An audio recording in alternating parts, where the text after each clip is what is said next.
I'm really interested in the hellhole that was your prison and how it became so much worse by accident.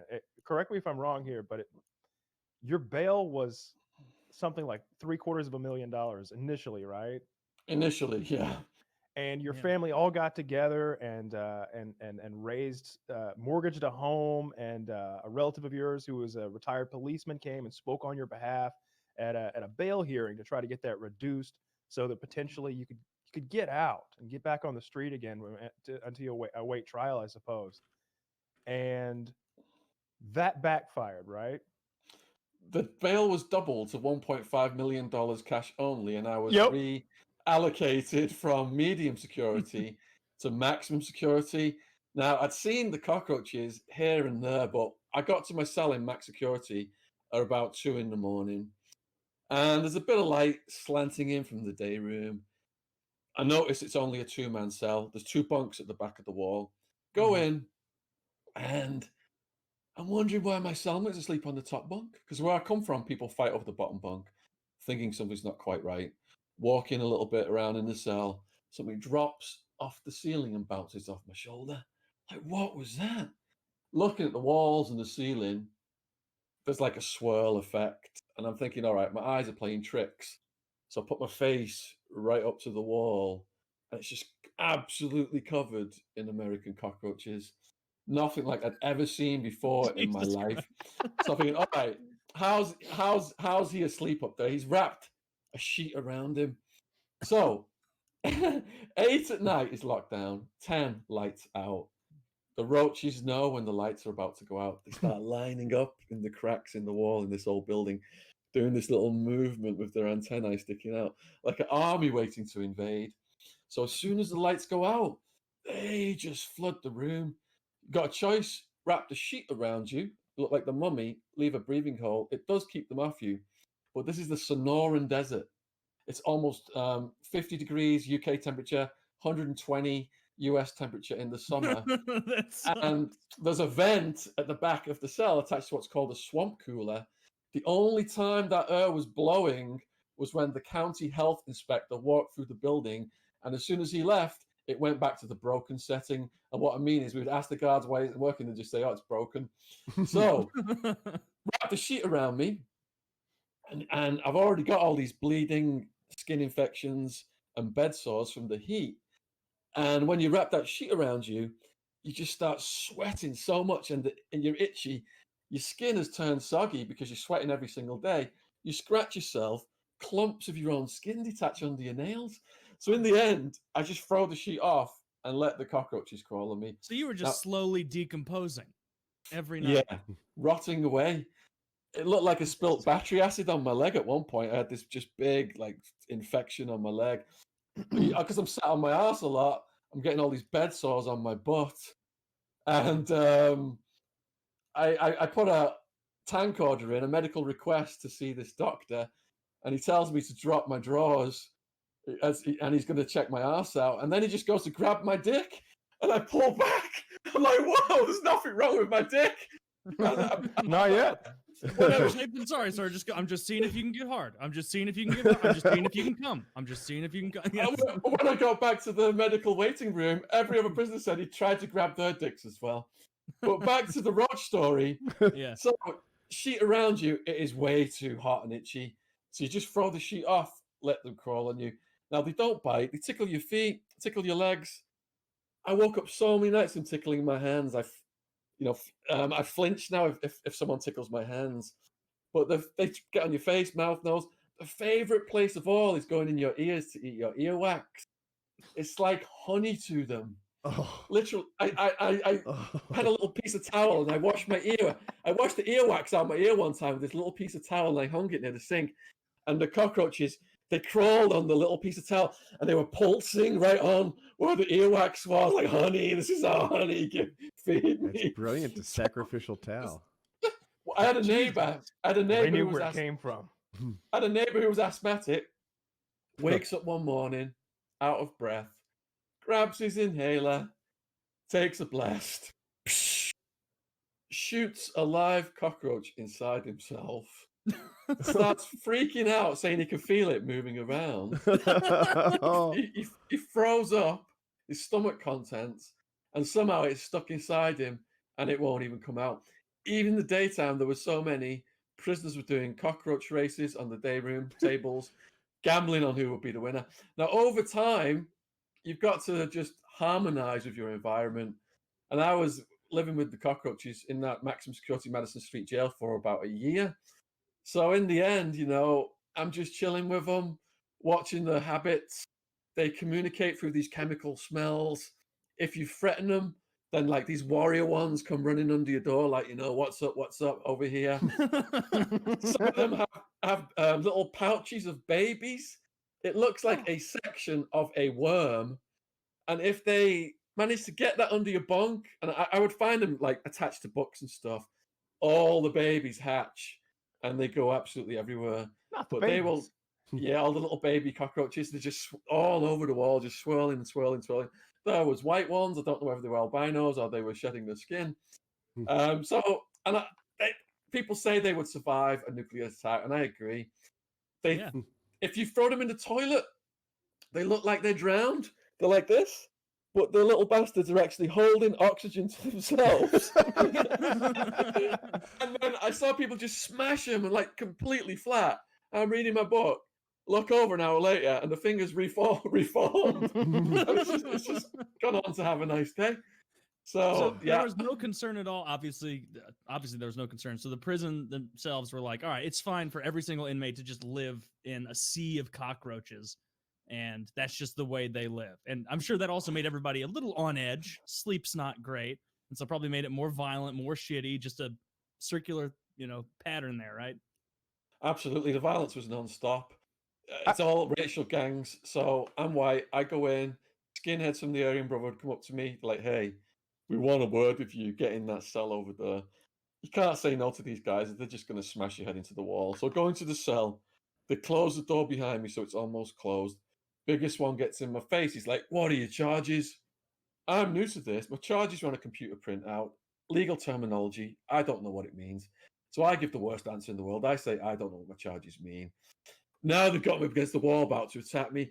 What do you mean you don't know what your charges mean? Are you a chomo? Are you a chomo? I don't even know what a chomo is at this point. You learn fast. So that's child molester, and that is KOS, which means kill on sight. Yeah. So in the end, I pulled out my charge sheet. They saw I was in for drugs. They saw I had big charges. I had a big bail bond, conspiracy, $750,000 cash only. They were like, God damn, you guys the mafia? Who guys were you killing or what? I was like, no, raves, ecstasy, we didn't kill anybody. And then they explain all the rules. It's like, if someone calls you a punk or a bitch or hits you, you have to fight them on the spot or else the whole gang will attack you. You must take showers or they'll smash you for bad hygiene. Can't go making friends with the guards, they'll smash you for snitching. Can't sit at the tables with other races, they'll smash you for that. So they're constantly looking for people to beat up because that's how they earn their reputations and tattoos. To rise up in the gang, you've got to commit increasing acts of violence to be fully patched into the AB. You've got to kill someone for them in the jail. So there's 4 gangs. There's the white gang is the AB, Aryan Brotherhood. Then you've got the Mau Mau is the black gang. Then you've got the Chicanos, then you've got the Paisas. You've got like the old Mexican mafia. So it's just constant gang warfare in there, and it's all about the drugs. The absolute priority of the gang is getting the drugs in. Approximately 90% of the prisoners were injecting heroin, injecting crystal meth. The whole day just revolved around getting the drugs in. And that's why these jails now have created the ideal target market for gang members to sell drugs to because they can't get out of jail. And they've even got the guards bringing the drugs in for them to sell to them. And most of these people were arrested for crimes related to drugs. Young people came in back then. The biggest arrest category was weed possession. And then they leave addicted to heroin. They've got neo-Nazi tattoos. They've made their criminal connections in prison. They've got a criminal record. They can't get a job. And by the time they get out, they're converted into full-on criminals. Everybody I saw who got released just came right back. It's really sad. But that's how the prisons stay in business. It's $50,000 a year of taxpayers' money per prisoner as soon as they come back. I'd written So down, does that cruelty prevent repeat offenders? I wanted the answer to that, because it would make me not want to go back again. But I guess I just It makes me got not it. want to go. Right? But it sounds like it creates better criminals or bigger criminals. Absolutely. I mean, yeah, there's the deterrent factor, but Arizona prides itself on that. It says we've got the toughest prisons. If you look at FBI stats, Arizona's got some of the highest reoffending in the whole of the country. So it's to do with the war on drugs. If you mass incarcerate low-level drug users, which is what most prisoners are, in the TV you see prisoners are like Pablo Escobar, Hannibal Lecter. That's all the media reports is extreme crimes on one side, and how easy they got it on the other. They got PlayStations, they got gourmet food, they got luxuries. And this is how the media tricks the public into hating on prisoners. But when you get in there, the average arrest I saw was a black kid or a Mexican kid with a little bit of weed getting like a 2 to 5 year sentence. I had a cellmate who got caught with a roach. He got a 18-month sentence. I was there when a Vietnam vet got sentenced. A black guy, he'd been shot in the head by a sniper. He'd won Purple Heart Medal for bravery. Prosecutor said he's unemployed. He's got a nice new car. There was some crumbs of cocaine on the car. He must be a dealer. And judge was like, bam, sent him away for almost 10 years like that. So it's a prison industrial complex that preys on the poorest sections of society. One cop said, I just go into a black neighborhood and make my arrest quota. It's like shooting fish in a barrel. Sure. I want to circle all the way back around to that bail hearing, because that had to be one of those moments where you're like just on the cusp of victory, and victory is snatched away, and you fall into the jaws of defeat because you were in minimum security, which wasn't fun, but not the worst scenario ever. I was in medium. Oh, medium. I'm sorry. Yeah. And then because of the way that bail hearing went down and them doubling your bail essentially, because you went over a $1 million bail, you're automatically upgraded to maximum security. And that's when you got sent to the Roach Motel. Yeah, and I've been in Towers Jail for a year. I know all the slang. I know the prison walk. So the next day when I woke up in max security, I've got to go to the white table now, the woods, and they're going to determine now whether they're going to accept me or they're going to smash me. This is max security. They're nearly all in there for murder. There was a few crystal meth chemists. So I walk up to the table, doing the prison walk with all the slang. Like, what up, Wood? What up, Wood? Where did you roll in from, Wood?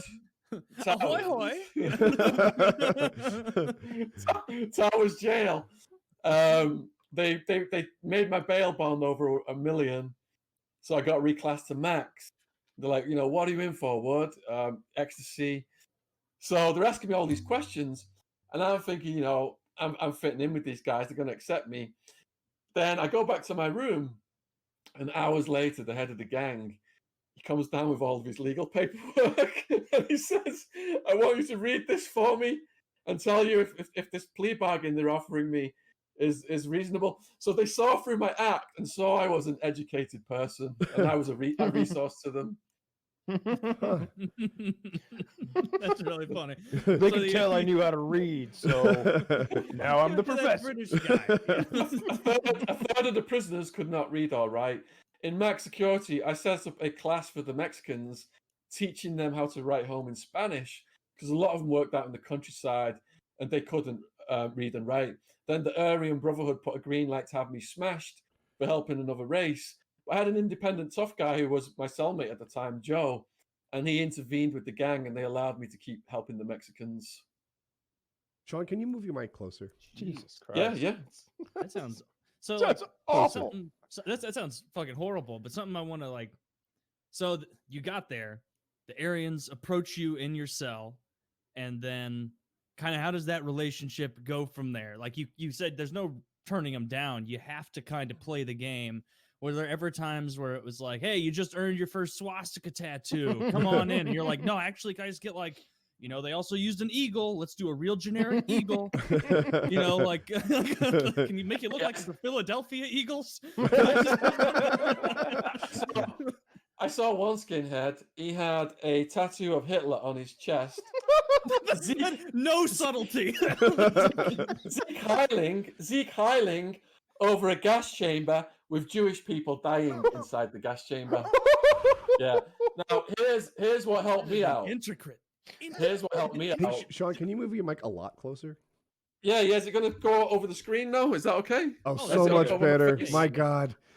Yeah. got it. A fist All right, is a so- good. Yeah. Over 100 people arrested with me, including some of my bouncers from the raves I was throwing, including my best friend from my hometown, who is a massive guy. He co-interviews people with me on my YouTube channel called Wildman. He's like the UK Joey Diaz. Oh, I've This seen that guy. Yes, Yeah, he is the UK Joey Diaz. His fists are twice the size of mine, and they're just all human teeth marks all over them. He's a good guy to get arrested with. So once the AB guys in Towers Jail found out I was with Wildman and that we were one of the biggest crews in the jail, we had a coexistence with them, and none of our clique got smashed. Jesus Christ. In that first year, that was when we were all together. I think What was your relation to the guy with the Hitler tattoo? Was he just like, oh no, that's Alan? I think there's some other guy who's like, even Alan goes a little far for us. I mean, Hitler chose a perfectly fine signet for us to use, and he goes for the whole portrait thing. None of us are on board with that. Don't think we're all like.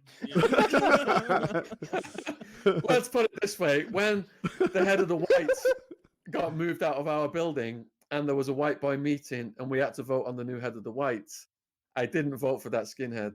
I vote for Marco, who was out of the Italian mafia. The Italian mafia took over from the Aryan Brotherhood in that pod, and it was the best we ever had it. Like, these guys were running the show. Outside the jail at night, when we were all locked down, when we were all supposed to be asleep, Marco was outside the jail with the guards, smoking and giving them orders.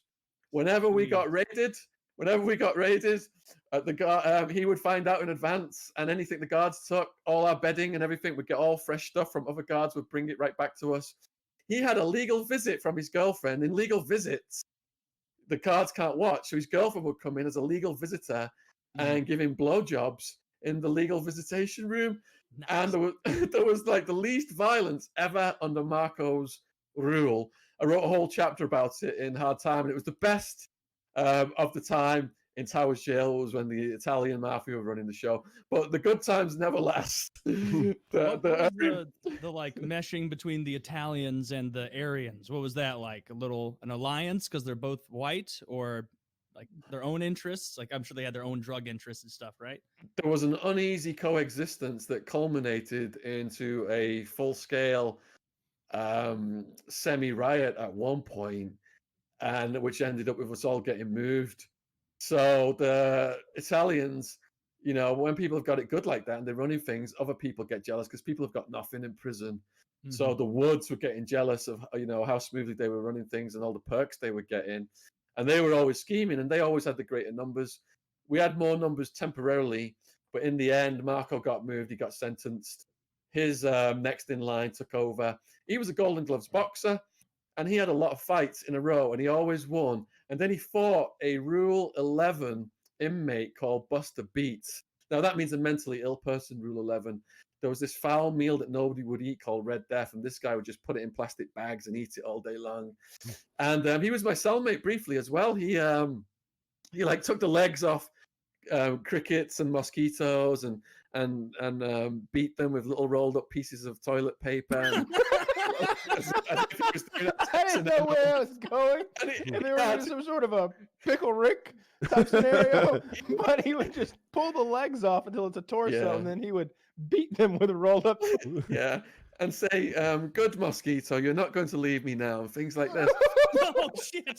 He had this rap called "Dead Body Hose" about having sex with the corpses of Britney Spears and Christina Aguilera and all this stuff, and the prisoners would always make him do it. But anyway, the Golden Gloves boxer Nick, he ended up in a fight with Buster Beats. Buster Beats, these Rule 11 guys, they've got this crazy strength. And he kept like Marco. The Golden Gloves guy Nick just kept beating the shit out of Buster Beats, and he'd say like, "I give up, I give up." He'd go to leave the cell. Buster Beats would like jump back up, bounce off the wall like Spider-Man, jump on Nick's back. And this went on for about 20 minutes, 30 minutes, and Nick's like just punch. He's going up against the wall, just punch. I think he's gonna kill this guy. And Nick, his hand, he broke his knuckle. His hand swelled up like the size of a grapefruit. Pieces of teeth of both of them had come off. And after that, Nick said, "Look, I'm sick of being the head of the whites." He was sick of fighting all the time. And he was disillusioned from being the retarded man. He couldn't. He was like, I don't even know what this is all about anymore. The sad thing was, my people on the outside and Nick's people on the outside, we were trying to help him. We were trying to locate his step parents to try and get him some assistance. So, oh yeah, they want him back.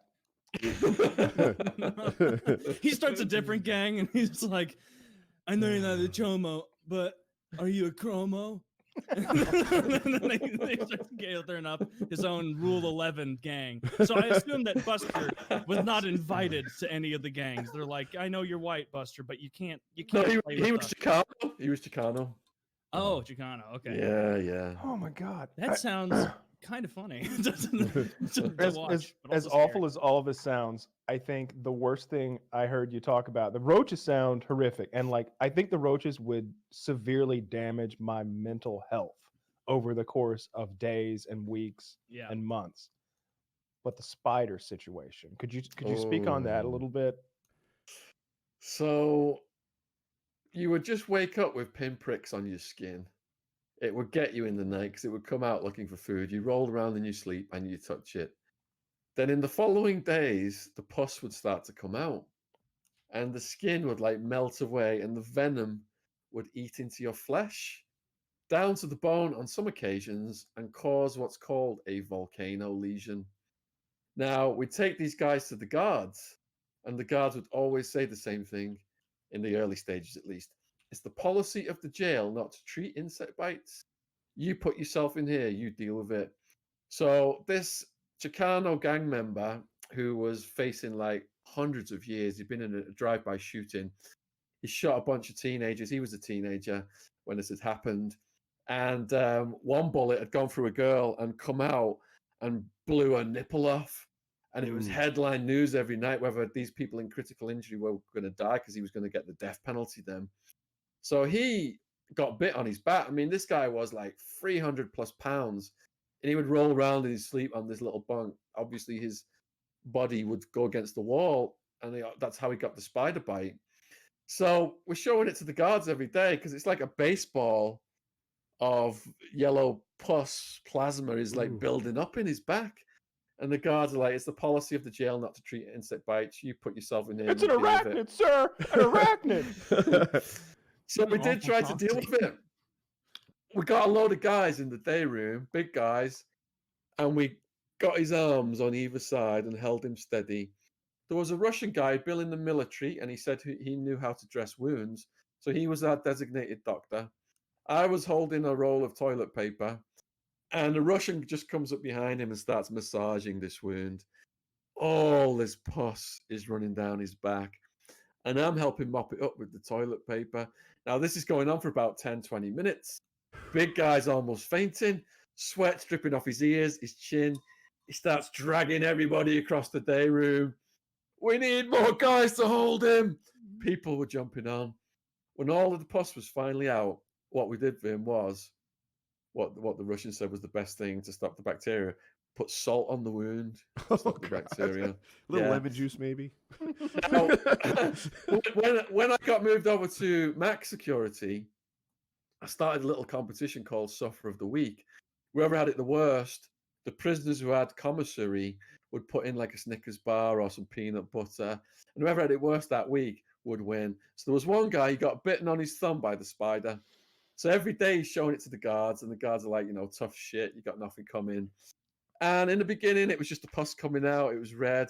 Then it went purple. Then it went blue. Then mold started to grow on it, and it turned black.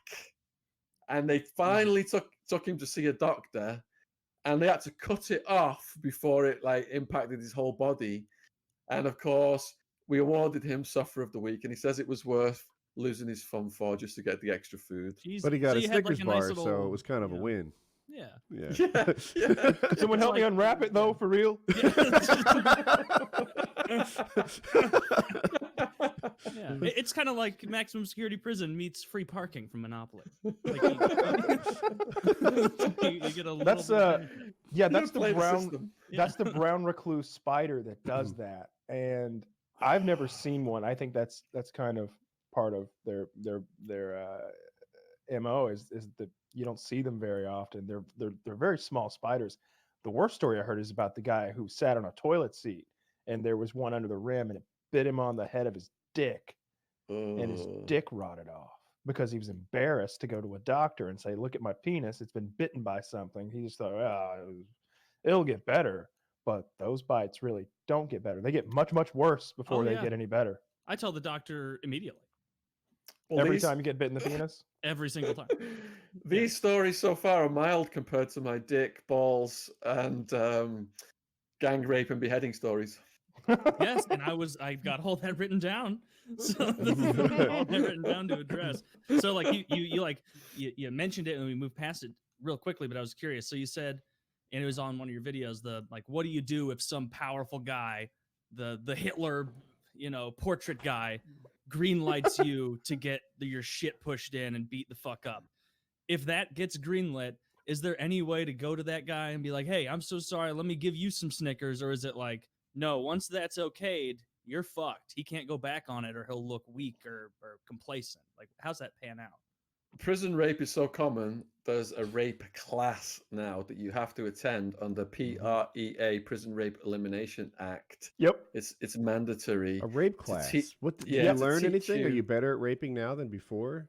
Prisoners are joking on the way to the rape class. I went to the rape class myself. It's So you watch a video, and there's some guys in the day room, some predators. The young prisoners coming in are hungry. If they take food, they're in debt. And once they got you in debt, they got you. They say, "Look, you got to pay this debt or else we're going to kill you." "Well, I got no money." "Well, you're going to go in that cell over there, do whatever he says, and that will pay your debt off." And if you are weak-minded enough to do that, there's no turning back. That's called getting turned out, becoming a prison punk. They rent you out as a prison prostitute, and you're ruined. At the lowest level in the prison is punks, snitches, and chomos. So the conclusion of the rape class was, to stop rape, you have to report it. If you report anything, you're a snitch.